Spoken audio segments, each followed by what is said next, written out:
It was a cold, quiet morning, the kind where the wind whispers through the tall pines, and the world feels still, almost holding its breath. In the deep wilderness of Silver Ridge Forest, far from roads and towns, a lone black horse moved carefully through the trees. His name was Storm, a wild stallion, strong and proud, leader of his small herd. He had lived free for nearly 8 years, knowing every trail, every stream, every shadow of this land.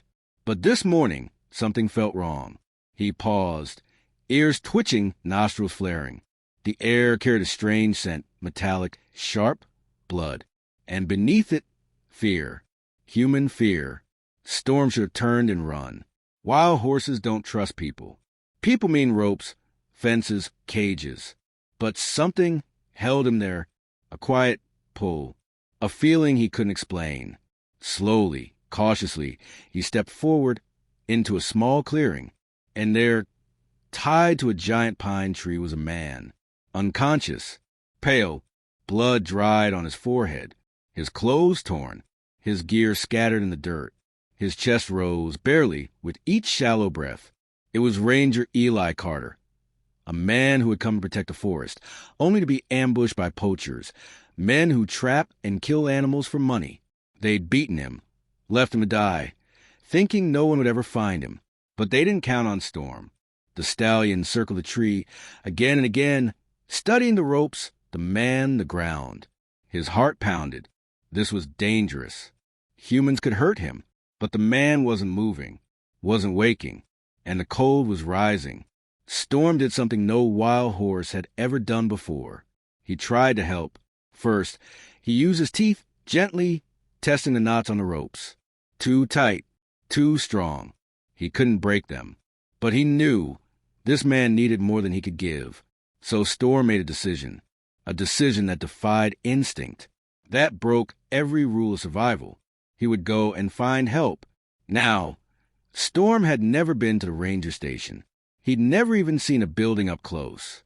To him, humans meant danger. But now, he turned away from his herd and began to run. 5 miles of rough, rocky trails, 2 icy rivers to cross, steep hills, hidden cliffs, and all the while, the sun was sinking, the temperature dropping. Storm didn't stop. He ran not for food, not for safety, but for a man he didn't know. Along the way, he saw a group of hikers. He slowed, stepped into path, looked at them, then turned toward the forest. One hiker said, "Hey, that horse! He's trying to tell us something." They followed for a while, but when they stopped, Storm didn't wait. He knew they weren't the right ones. They didn't understand. So he ran on. Hours passed. His legs ached. His breath came in clouds. But he pushed forward. And then he saw it. A small wooden building. Lights glowing. A truck parked outside. The ranger station. Storm stepped into the clearing, stood still, and called out. Not a neigh, not a warning, but a sound long, urgent, repeating, like a plea. Ranger Maya Torres was inside, sipping coffee. When she heard it, she stepped outside and froze. A wild black horse, standing there, not afraid, not running. And then he did something impossible. He walked to the truck and pawed at the radio antenna. Maya blinked. "What are you doing?" Storm looked at her, then at the radio, then back at her, and made that sound again. Maya didn't understand. Not at first. But then Storm moved to the big map on the wall outside, the one showing the entire forest. He stared at it for a long moment. Then gently, he nudged the map with his nose, right at the spot where Eli was tied. Maya's heart stopped. This wasn't random. This wasn't just a wild animal being strange. This horse was trying to tell her something. She grabbed her gear, first aid, radio, flashlight. As she walked to the truck, Storm ran to the passenger side and pawed at the door like he wanted to get in. Maya couldn't believe it. A wild horse asking to ride with her? But she opened the door. Storm didn't climb in, but he stayed close, matching her pace as she drove. And when the road ended, he ran ahead, leading her through paths no GPS could follow, deeper into the forest, closer. Then suddenly, Storm stopped. He raised his head, ears forward, and let out a short, sharp cry, different from before. A warning. Maya froze. She turned on her radio. And that's when backup arrived, because Storm's warning had given them time. The poachers were still there, watching, waiting. But now, the Rangers were ready. They moved in quietly. And within minutes, the criminals were in handcuffs, and there, tied to the tree, was Eli, still breathing, still alive. They cut him free, wrapped him in blankets, carried him to the truck.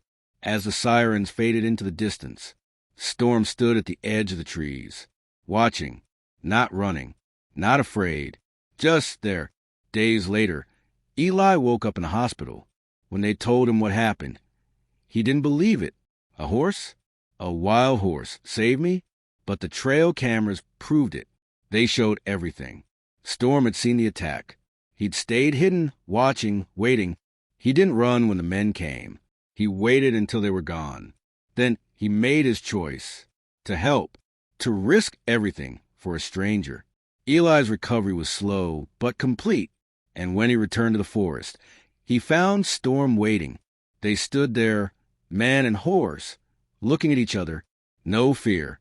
No distance. Just understanding. From that day on, Eli changed his life. He fought for stronger laws to protect wild animals. He spoke at meetings. He wrote bills. One law. They called it the Storm Protection Act. It made poaching a serious crime.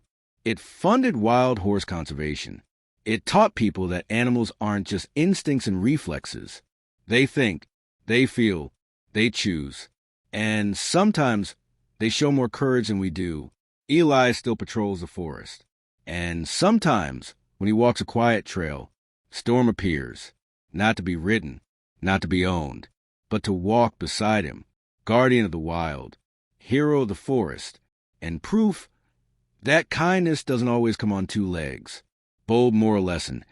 Animals are not just driven by instinct. They can feel empathy, make brave choices, and act with purpose. True heroism knows no species. If this story moved you, if it made you see animals in a new light, please share it. Tell someone who needs to hear it. Hit subscribe and turn on the bell, because there are more stories like this, quiet acts of courage in the wild, that remind us the world is full of wonder, if only we stop to listen. And in the comments, tell us, have you ever seen an animal do something kind, something brave? Because sometimes the most human thing is done by an animal